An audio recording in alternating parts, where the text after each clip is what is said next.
મજામાં ને બાળકો? આજે આપણે ધોરણ 5 અને વિષય ગુજરાતીમાં શું શીખવાનું છે? જો લેખન સજ્જતા છે એ આપણે શીખવાનું છે અને એમાં આપણે પહેલો ટોપિક જોઈશું લેખન સજ્જતા, પણ કેના વિશે? નિબંધ ઉપર. કે નિબંધ આપણે લખીએ તો કે લખતી વખતે આપણે કઈ કઈ બાબતો છે એનું ધ્યાન રાખવાનું છે, એના માટેથી આપણે આ મુદ્દાઓ છે એ સમજીશું, એટલે આપણો નિબંધ છે એકદમ સરસ મજાનો લખાય. તો બાળકો જુઓ, એમાં પહેલો ટોપિક છે કે પહેલો મુદ્દો છે નિબંધ લેખનમાં ધ્યાન રાખવા માટે કે તમને મનગમતા વિષયની પસંદગી કરો. અહીંયા આપણને નિબંધ લખવાનો કીધો છે તો મુદ્દા નથી, એટલે એનો વિષય છે એ આપેલો નથી. તો એમ કે છે તમારે તમારો મનગમતો વિષય છે એની પસંદગી કરવાનો છે. જો નિબંધમાં આપણને કયો નિબંધ લખવાનો છે એ વિષય આપી દીધો હોય તો આપણે પસંદગી કરવાની કઈ રહેતી નથી, પણ આપણે અહીંયા એક છે મનગમતો વિષય છે એને પસંદગી કરીએ. તો ચાલો આપણે છે ને દિવાળી ઉપર નિબંધ છે એ લખીશું કે એના વિશે આપણે કઈ રીતે લખવો એ આપણે શીખીશું. તો હવે દિવાળી આપણે વિષય છે પસંદ કરી લીધો છે, તો હવે આપણે વિષયને અનુરૂપ મુદ્દા તૈયાર કરો કહે છે. હવે દિવાળી છે તો દિવાળી ઉપર આપણે એ નિબંધ એની ઉપર લખવો છે તો એના માટે મુદ્દા તો જોઈશે. તો પહેલા એની અંદર લખી શકીએ એવા મુદ્દા છે એ આપણે તૈયાર કરવાના છે. તો હવે દિવાળીની આપણે શરૂઆત કઈ રીતે કરીએ કે પહેલા તો જ્યારે દિવાળી આવવાની હોય તો આપણી ઘરની સાફ સફાઈ કરીએ છીએ, પછી ફટાકડાઓ છે, મીઠાઈઓ છે એ બધું આપણે લઈ આવીએ છીએ ને, દિવાળીની તૈયારી આપણે કરીએ છીએ અને એમાં અલગ અલગ ઘણું બધું આપણે છે સેલિબ્રેશન માટે અલગ અલગ તૈયારીઓ કરી હોય છે. તો આપણે મુદ્દા છે એ વ્યવસ્થિત બનાવી લેવાના. પછી શું કરવાનું છે? જો નિબંધની શરૂઆત આકર્ષણ અને વિષયલક્ષી હોવી જોઈએ. હવે આપણે છે દિવાળી વિષય આપણે સિલેક્ટ કર્યો છે તો હવે એમાં એમ કીધું છે વિષયલક્ષી હોવી જોઈએ અને આકર્ષક.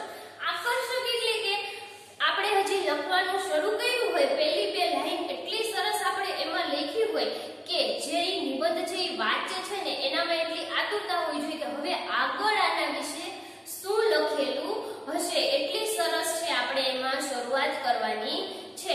હા, એવું નહીં કે શરૂઆત એટલી સરસ કરી દીધી પછી પાછળનું ભલે જે લખ્યું હોય એવું કરવાનું નથી. આ તો આપણે કહીએ ને કે પહેલી દ્રષ્ટિએ આપણે જે કઈ વસ્તુ જોઈ હોય ને તો ત્યારે આપણને વસ્તુ ઉપર એમ થાય ને કે હા આમ છે, એમ કે એની પ્રતિભા જેવી પડે ને એવી આપણે પાછળથી છોડી શકતા નથી, કેમ કે પહેલી વાર આપણે જે કરીએ ને કોઈ કામ તો ત્યારથી જેમ કે બધા વિચારે કે ના આને આવું જ કરેલું હશે, એમ સરસ એવું થાય ને, એની છાપ પડી જાય. તો અહીંયા પણ આપણે જે વિષય છે એ વિષયલક્ષી અને એને એટલી આકર્ષક બનાવવાની છે આ નિબંધને. પછી જો મુદ્દાવાર અલગ અલગ ફકરા પાડીને વિષયની ચર્ચા કરો. હવે આપણે મુદ્દા પણ બનાવી લીધા અને એના શરૂઆત પણ આપણે સરસ ચાલો કરી લીધી. હવે એ મુદ્દા છે એને વ્યવસ્થિત અલગ અલગ પેરેગ્રાફ ફકરા પાડીને દર્શાવવાનો છે. જેમ કે આપણે જોઈએ કે શરૂઆત કરી પછી પેરેગ્રાફ આપણે લખવાનું શરૂ કરીએ તો આપણે સૌથી પહેલા દિવાળીમાં શું કરીએ છીએ બાળકો? હા, ઘરની સાફ સફાઈ કરીએ છીએ અને સરસ મજાના બારી બારણા છે ને સાફ કરીને ચમકાવી દઈએ છીએ, ઘરની સજાવટ પણ કરીએ છીએ. પછી શું કરીએ છીએ? હા, બારી બારણામાં આપણે રંગ કામ કરીએ છીએ, ઘણું બધું કામ કરીએ છીએ ને. અને તહેવારોની આપણે ખરીદીઓ પણ ચાલુ કરી દઈએ છીએ. પછી જોઈએ તો કે દિવાળી છે એ કેટલા દિવસનો તહેવાર છે? તો કે 5 દિવસનો છે. તો આપણે ધનતેરસ, કાળી ચૌદસ, દિવાળી, બેસતું વર્ષ અને ભાઈબીજ એનું આપણે શું કરીએ છીએ? એ દિવસોનું સેલિબ્રેશન કરીએ છીએ. તો આ 5 દિવસ ઉપર તમે એક એક સરસ મજાના વ્યવસ્થિત વાક્યો છે એ બનાવીને લખી શકો છો. પછી એ શું થઈ જાય? વાક્ય વ્યવસ્થિત એક એક વાક્ય બનાવશું તો આપણો એક પેરેગ્રાફ તો સરસ મજાનો તૈયાર થઈ જશે. અને ત્યારે શું હોય? બાળકો છે હર્ષોલ્લાસથી ફટાકડાઓ ફોડે છે ને અને ઘર આંગણામાં આપણે શું કરીએ? રંગોળીઓ બનાવીએ છીએ. તો એવા મુદ્દા આપણે જે બનાવ્યા હોય એના ઉપરથી પણ એક સરસ મજાનો નાનકડો એવો પેરેગ્રાફ આપણે લખી શકીએ છીએ. પછી જુઓ બાળકો શું કહે છે પછીનો મુદ્દો? બહારના અવતરણો, શુભાશિતો વગેરેનો જરૂર જણાય ત્યાં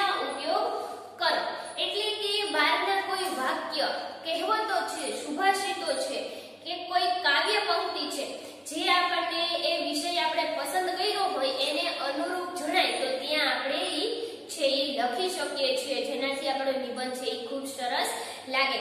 જેમ કે આપણે દિવાળીનો વિષય પસંદ કર્યો છે તો ત્યાં આપણે એક વાક્ય એમ પણ લખી શકીએ કે કાવ્ય પંક્તિ કહીએ તો પણ કે દિવાળી આવી નવા વર્ષની વધાઈ લાવી.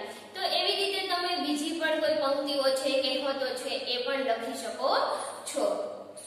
પછી જો નિબંધનું બિનજરૂરી લંબાણ ન કરો. હવે આપણે એક વાક્ય સરસ લખી લીધું છે કે ઘરની સાફ સફાઈ કરવામાં આવે છે અને બારી બારણાઓ છે એમાં રંગરોગાણ કરવામાં આવે છે. તો હવે આપણે એક વાક્ય લખ્યું છે, હવે તો ફરીને એ વાક્ય લંબાણ કરીને કે ઘરની સફાઈ કરી દીધી છે, અમે ઘરની સફાઈ કરીએ છીએ, કે ઘરની સફાઈમાં પાછું એમ લખીએ કે ઘરની સફાઈમાં બારી બારણાઓ સાફ કર્યા અને એને કલર કર્યો છે. તો એને વાક્ય પાછું આપણે એને લંબાણથી લખવું જોઈએ નહીં, વ્યવસ્થિત અને ટૂંકું લખાણ હોવું જોઈએ. પછી જો નિબંધમાં વિચાર કે ભાવનાની દ્રષ્ટિ પુનરુક્તિ ન થાય તેનું શું રાખવાનું છે, ધ્યાન રાખો. હવે આપણે એકવાર લખી લીધું કે ધનતેરસનો તહેવાર આપણે લખ્યો તો કે એમાં આપણે લક્ષ્મીજીનું પૂજન કરીએ છીએ.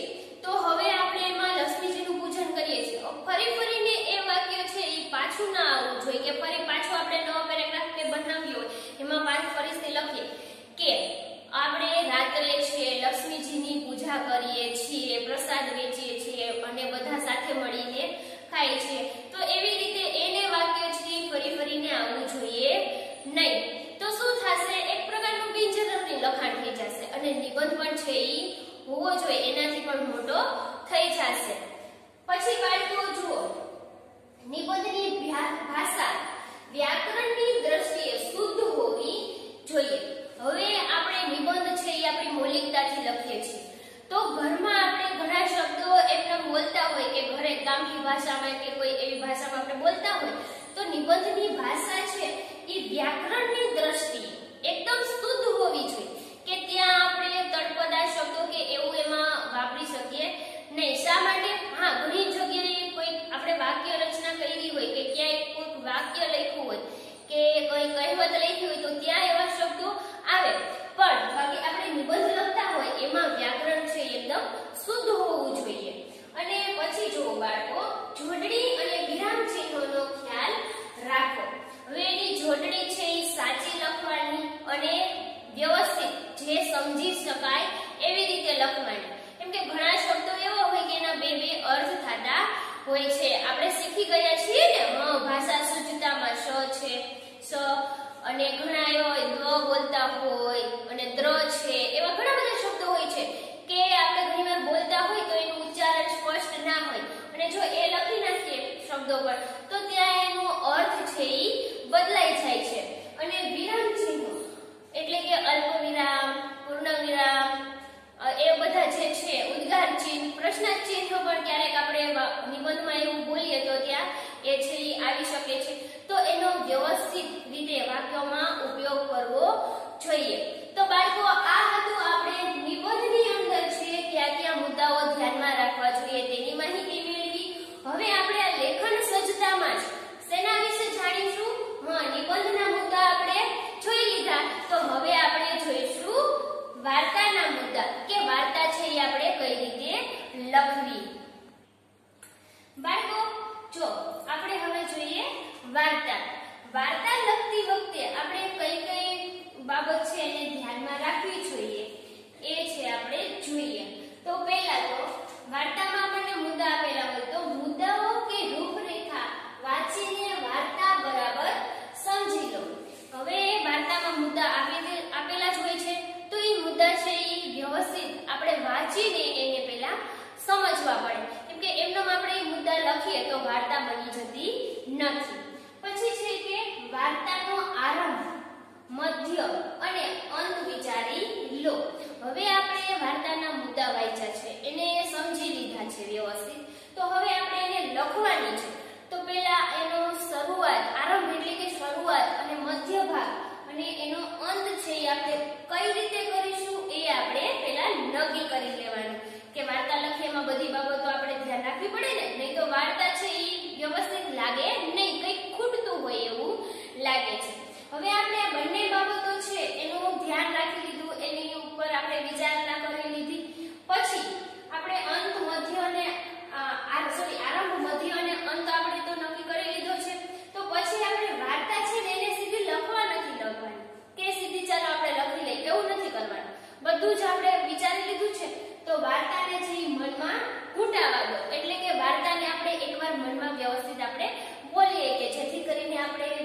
લખીએ તો વાક્ય રચના વ્યવસ્થિત અને વાર્તા છે એ સારી અને બીજા સાંભળે તો એને મજા આવે એવી આપણે બનાવવાની છે.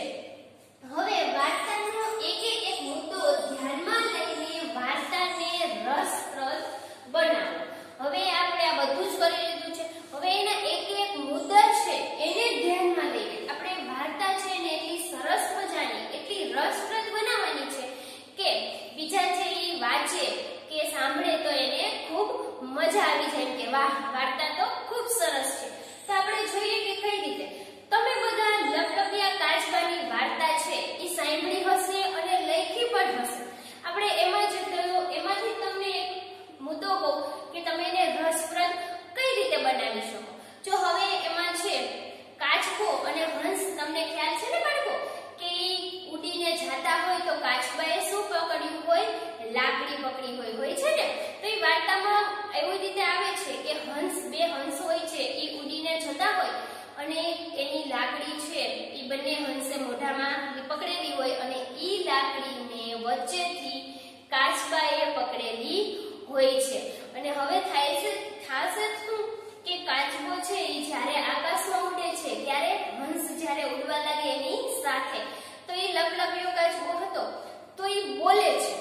અને હવે મુદ્દામાં એમ આવેલું છે કે કાચબો છે એ નીચે પડે છે.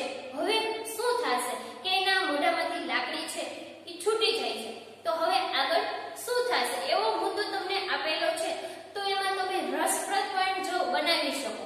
હવે એમાં તમે બે રીતે તમે એ વાર્તા છે આગળ વધારી શકો કે કાચબો છે એ એની લાકડી મોઢામાંથી બોલે છે ત્યારે જ્યારે એ નીચે પડી જાય છે તો તમે એમ લખી શકો કે કાચબો નીચે પડીને એનું શું થઈ ગયું? પછી મૃત્યુ થઈ ગયું. કેમ કે એમાં મુદ્દો છે ને કે હવે આગળ શું થશે. અને બીજું હવે એમ કીધું છે રસપ્રદ બનાવવા માટે.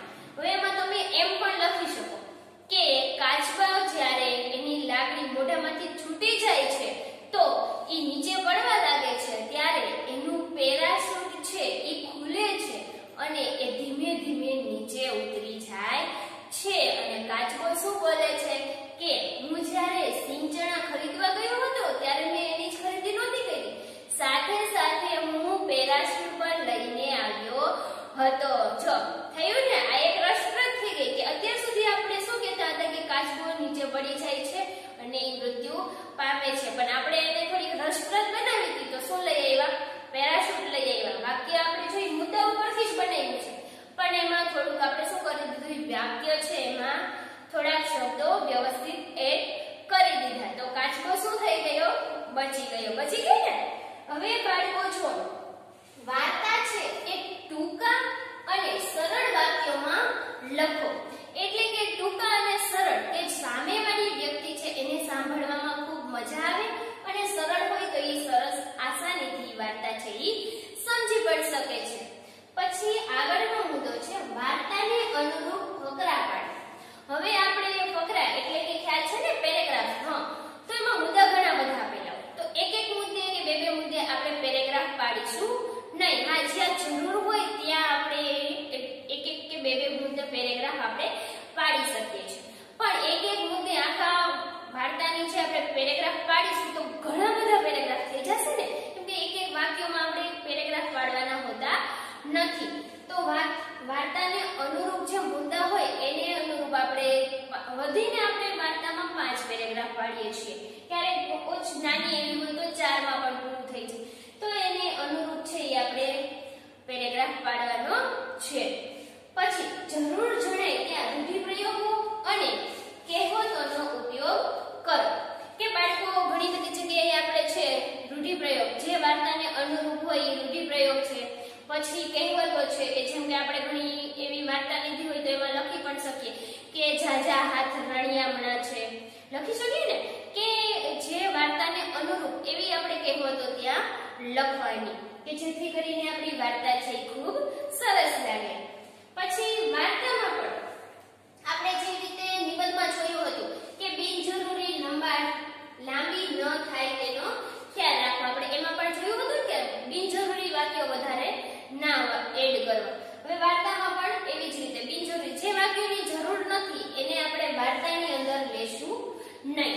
પછી વાર્તા મોટે ભાગે ભૂતકાળમાં લખો. બાળકો આપણે જે વાર્તા લખી છે એ મોટે ભાગે ભૂતકાળમાં એટલે કે ભૂતકાળમાં થઈ ગયેલી છે એવી રીતે આપણે એની વાક્ય રચના કરવાની છે કે એવી રીતે વાર્તા છે એ આપણે લખવાની છે. પછી વાર્તાને યોગ્ય શીર્ષક આપો. હવે મુદ્દા જોઈ લીધા, પેરેગ્રાફ પાડી લીધા, વાર્તા છે એનો અંત, આરંભ અને મધ્ય ભાગે બધું વ્યવસ્થિત આરામથી લઈને બધું જ આપણે છે એ જોઈ લીધું. પછી શીર્ષક વગર આપણે એમ કહીએ કે વાર્તા કહીએ છીએ. ચાલો, તો વાર્તાનું નામ તો કંઈક હોવું જોઈએ.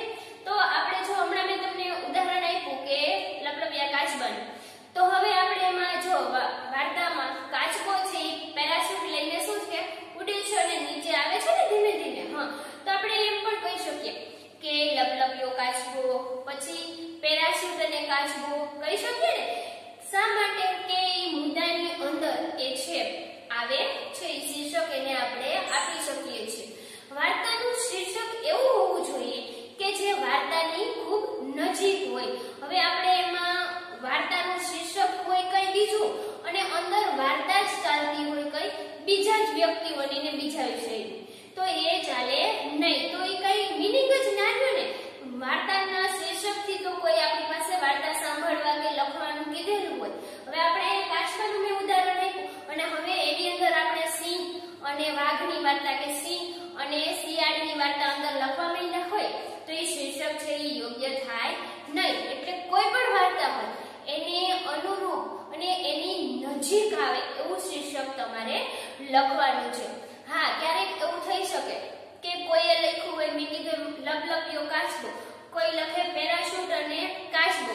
હવે જેને લપલપિયો કાચબો લખ્યો હોય એને વાર્તામાં પેરાશૂટનો કોઈ ઉલ્લેખ જ ના કર્યો હોય તો એ છે એ લખી શકે. અને આપણે પેરાશૂટનો ઉલ્લેખ કર્યો તો એ વસ્તુ એની સાથે હતી તો આપણે એનું શીર્ષક એ આપી શકીએ છીએ. એટલે આપણે વાર્તા જે રીતે લખી હોય એના અનુસંધાન આપણે શીર્ષક લખવાનું થાય છે.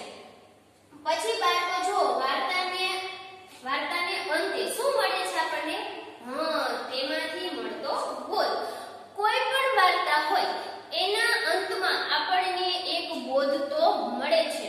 તો એ બોધ છે એ અંતમાં લખવાનો. સરસ. જેમ કે કોઈ વધારે આપણે જોયું હોય કે કોઈ વધારે કામ કરતું હોય એના અનુલક્ષીને આપણે વાર્તા લખી હોય કે ચાલો એ બહુ પરિશ્રમ કરે છે અને છેલ્લે એને એનું ફળ મળે છે તો આપણે એમ પણ કહી શકીએ કે મહેનતના ફળ મીઠા છે. જેવી રીતે વાર્તા હોય એને અનુસંધાન આપણે શું એનો બોધ લખી શકીએ છીએ. પછી બાળકો છેલ્લે જોડણી અને વિરામ ચિહ્નોનો ખ્યાલ રાખો. હવે બાળકો જોડણીનો તો આપણે ખ્યાલ રાખવો જ પડે, નહીં તો શબ્દનો શું થઈ જાય અર્થ પણ અલગ થઈ જાય છે. વિરામ ચિહ્નો એટલે કે કયા થશે હમણાં જ આપણે જોયા. અલ્પ વિરામ, ઉદ્ગારચિહ્ન, પ્રશ્નાચિહ્ન એ બધા વિરામ ચિહ્નો છે એ વ્યવસ્થિત જગ્યાએ છે આપણે એનો ઉપયોગ કરવાનો છે. તો બાળકો આપણે જોયા વાર્તાને ધ્યાનમાં રાખવાના મુદ્દા. હવે આપણે પત્રમાં ધ્યાન રાખવાની આપણે બાબતો છે એ જોઈએ. તો કે પત્રમાં જો સરનામું અને તારીખ, સંબોધન, વિષય વસ્તુ અને સમાપન. આપણે પત્ર તમે બધા લખો છો ને બાળકો? તો એમાં આપણે આ બાબતો છે એનું ધ્યાન રાખવાનું છે. સરનામું અને તારીખ. હવે એ છે એ આપણે પત્રમાં વ્યવસ્થિત જમણી બાજુએ લખીએ છીએ અને એનું સરનામું આપણે લખવાનું શરૂ કરીએ એ પહેલા વ્યવસ્થિત આપણું નામ લખવાનું હોય છે અને પછી આપણું જે તે એડ્રેસ હોય તે લખવાનું અને જે શહેર છે એનું આપણે શું લખીએ છીએ પિન કોડ નંબર લખીએ છીએ અને તારીખ પણ લખીએ છીએ. પછી છે કે સંબોધન એટલે કે આપણે જે પત્રમાં લખીએ છીએ ને જો આપણાથી મોટા હોય વડીલો હોય તો આપણે તે લખીએ છીએ પૂજ્ય કે આદરણીય. જેમ કે પૂજ્ય દાદાજી, પૂજ્ય દાદીમાં કે આદરણીય શિક્ષક, ગુરુજી. એવી રીતે આપણે સંબોધન છે એ આપણા વડીલો માટે શું કરીએ છીએ લખીએ છીએ. આપણે જોઈએ તો બાળકો એક એક્ઝામ્પલ લઈ લઈએ કે તમારી બહેનના મેરેજ માટે એટલે કે લગ્ન માટે છે તમારે એક અઠવાડિયું કે 12 જવું છે તો તમે એના માટે પત્ર લખો છો તો તમે વ્યવસ્થિત છે સરનામું લખ્યું, પછી તારીખ લખી અને સંબોધન તો શું કરશો, તમે પત્ર લખો છો તો રજા ચિઠ્ઠીનો છો ને કે શા માટે કે તમારે મોટી બહેનના મેરેજમાં છે, એક અઠવાડિયું બહાર જવું છે એના મેરેજ માટેથી, તો એટલા માટે તમે શું કરો છો, રજા ચિઠ્ઠી લખો છો. તો એમાં તમે સંબોધનને લખો ને કે પૂજ્ય ગુરુજી કરીને આપણે લખવાનું શરૂ કરીએ. તો આપણે સરનામું છે એ સરસ મજાનું જમણી બાજુએ લખીએ છીએ. પછી સંબોધન છે એ આપણે ક્યાં લખીએ છીએ કે ડાબી બાજુ તરફ આપણે લખીએ છીએ. અને જો બાળ મિત્રો આપણાથી વડીલો છે એના માટે આપણે શું કરીએ છીએ, પૂજ્ય કે આદરણીય લખીએ છીએ. હવે આપણી જેટલી જ ઉંમરના હોય એને આપણે પત્ર લખતા હોય તો આપણે શું લખીએ, પ્રિય. પ્રિય લખીને આપણે શું કરીએ છીએ, સંબોધન કરીએ છીએ કે પ્રિય મિત્ર કે પ્રિય બહેન કે ભાઈ, આપણે પ્રિય લખીએ છીએ ત્યારે. અને પછી આપણે આપણાથી નાના હોય એને આપણે પત્ર લખતા હોય કે આપણા કરતા ઉંમરમાં નાના હોય એને લખતા હોય તો આપણે શું લખીએ, ચિરંજીવી કે વાહિલી કે વાહલો, જેમ કે એમ લખીએ કે ચિરંજીવી ભાઈ કે વાહલો ભાઈ કે વાહિલી બહેન, એવી રીતે આપણે છે એ પત્રમાં સંબોધન લખીએ છીએ. પછી છે વિષય વસ્તુ. હવે તમે જે તે વિષય માટે તમે જે રજા ચિઠ્ઠી લખો છો એની પૂરેપૂરી વિગત છે એ રજા ચિઠ્ઠીની અંદર કે એ પત્રની અંદર આવી જાવી જોઈએ. એને લગતી જ એમાં વિગતો હોવી જોઈએ, બીજી વિગત એમાં લખવાની નથી. અને દરેક નવી વિગત માટે છે એ આપણે નવો પેરેગ્રાફ બનાવીશું કે નવો પેરેગ્રાફ પાડીને છે એ પત્ર લખવાનો છે. અને બાળકો વાક્યો છે એ કેવા લખવાના, ટૂંકા વાક્યો લખવાના, લાંબા વાક્યો કરવાના નથી કે જેથી કરીને આપણો પત્ર છે એ સરસ મજાનો વ્યવસ્થિત અને સુઘડ અને સ્વચ્છ આપણને લાગે. પછી છેલ્લે આપણે એમાં પણ વાક્ય રચના, જોડણી છે, ઉદ્ગાર ચિહ્નો છે કે એ બધું છે, વિરામ ચિહ્નો, પ્રશ્ન ચિહ્ન જે કંઈ આવતું હોય એનો પણ વ્યવસ્થિત રીતે ઉપયોગ કરવાનો છે. બીજું આપણે અક્ષર ખાસ સારા કરવાના પત્રમાં, નહીં તો એ પત્ર છે એ સામેવાળું વ્યક્તિ વાંચી શકશે નહીં. તમારી રજા ચિઠ્ઠી જો અક્ષર ખરાબ હશે તો ત્યાં શું લખેલું છે એ ખબર પડશે નહીં, તો એ આપણી રજા ચિઠ્ઠી મંજૂર થાય નહીં. ના થાય ને, શા માટે, ખરાબ અક્ષર છે અને આપણને ત્યાં વાંચી શકાતું નથી એટલા માટે. પછી બાળ મિત્રો હવે જો આપણે આ પત્ર લખીએ ને એમાં વિષય વસ્તુમાં એ પણ ખાસ ધ્યાન રાખવાનું કે આ પત્ર છે એ આશરે 10 લીટી જેટલું શું કરવાનું, લખાણ ચાલે છે એટલું કરવાનું, બહુ વધારે આપણે કરવાનું નથી. પછી સૌથી છેલ્લે બધામાં અંત તો આવે જ, તો પત્રમાં આપણે સમાપન. હવે સમાપન કઈ રીતે કરીએ છીએ બાળ મિત્રો, આપણે જો પત્રો પૂરો કરતા હોય તો ત્યારે આપણે વડીલને લખ્યું હોય પત્ર તો આપણે શું કહીએ છીએ, પ્રણામ કહીએ છીએ ને કે મારા મમ્મી પપ્પાને મારા પ્રણામ કહીએ છીએ ને. એવી રીતે જો વડીલને લખેલો હોય આપણે પત્ર લખતા હોય તો આપણે પ્રણામ કહીએ છીએ.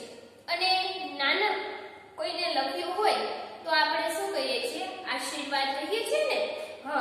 શું કહીએ છીએ, આશીર્વાદ.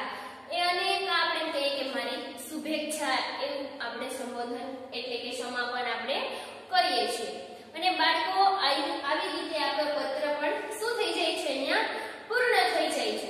તો આજે આપણે બાળકો લેખન સજ્જતામાં નિબંધ, વાર્તા અને પત્રો છે એ લખતી વખતે કઈ બાબતોનું ધ્યાન રાખવું જોઈએ કે જેથી કરીને આપણે આ ત્રણેય વસ્તુ એટલે કે નિબંધ, વાર્તા અને પત્ર છે એ સારો લાગે અને બીજાને એ વાંચે, લખે, સમજે કે સાંભળે તો ત્યારે એને શું થાય, મજા આવે એવી રીતે વ્યવસ્થિત લખવાનો છે. તો બાળકો હવે આના ઉપરથી તમે નિબંધમાં પણ તમારી જાતે તમને ગમતો કોઈ પણ નિબંધ લખી શકો ને, અને વાર્તા અને પત્ર પણ લખી શકો. તો તમારે લખવાનો છે કે નિબંધ. જો આપણે દિવાળીનું એક્ઝામ્પલ લીધું હતું તો કોઈ પણ તહેવાર છે, તમને ગમતો કોઈ તહેવાર કે કોઈ ઋતુ છે તમને ગમતી, કા કોઈ તમને ગમતી રમત છે, મારી પ્રિય રમત કે મારા પ્રિય શિક્ષક, એના ઉપર તમારે સરસ મજાનો નિબંધ લખવાનો છે. લખશો ને? અને એવી જ રીતે તમને ગમતી કોઈ પણ એક વાર્તા છે એ પણ તમારે જાતે લખવાની છે. અને પત્ર પણ, એનો વિષય પણ તમારે જાતે પસંદ કરવાનો છે કે મારે કયા વિષય ઉપર પત્ર લખતો. ત્રણે ત્રણ વાર્તા, પત્ર અને નિબંધ, આ ત્રણે ત્રણ વસ્તુ છે એ તમને ગમતી અને તમારી રીતે એના મુદ્દા બનાવવાના છે અને જાતે લખવાનું છે. ત્રણેય લખી લેશો ને બાળકો? હા, લખજો એટલે તમને ખ્યાલ આવશે કે હવે મને છે આ બધી જ કોઈ પણ વિષય ઉપર કેમ ક્યારેય કોઈ લખવા નથી આપી દેતું, હું આરામથી અને વ્યવસ્થિત સારું એમાં લખી શકીશ. જો તમે પ્રયત્ન કરશો તો જ છે એ તમે આગળ આ લખી શકશો, નહીં તો તમે લખી શકશો નહીં. શું થશે કે ચાલો હું જોઈને લખી નાખું, મારે જાતે પ્રયત્ન કરવો નથી, એવું નથી કરવાનું. તમને ગમતું હોય એ ઋતુ કે એના ઉપર કે તમારે નિબંધ લખવાનો છે અને તમને ગમતી હોય એ તમે જાતે બનાવી શકો એવી વાર્તા અને પત્ર પણ તમારે લખવાનો છે. તો લખશો